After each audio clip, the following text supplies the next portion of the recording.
ଏକ ଦୁଇ ତିନି। ଆଚ୍ଛା ପିଲାମାନେ ଜାଣିପାରିଲ? ଆଜ୍ଞା। ପିଲାମାନେ ଆଉ ଥରେ କୁହ, ମୁଁ ଚିତ୍ର ଦେଖଉଛି, କୌଣସି କୋଉ ଆକୃତି କରିପାରିବ? ଆଜ୍ଞା। ପିଲାମାନେ କୁହ। ହଁ ଏଇଟା ପିଲାମାନେ ଦେଖ, ଏଇଟା ଆଜ୍ଞା ଏଇଟା ଚିତ୍ର ବୁଝିପାରିଲ? ହଁ ଏଇଟା ପିଲାମାନେ ଦେଖ, ଏଇଟା କୋଉ ବୃତ୍ତ ହଁ ପିଲାମାନେ ଦେଖିଲେ ଏଇଟା କୋଉ ବର୍ଗ ଚିତ୍ର ନା?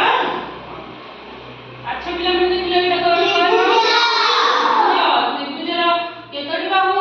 ତିନୋଟି। ଆଚ୍ଛା ଏଇଟା କୋଉ ଚିତ୍ର? ତ୍ରିଭୁଜ। ତାର କେତୋଟି ବାହୁ? ନା ସେଇ ତିନୋଟି ବାହୁ।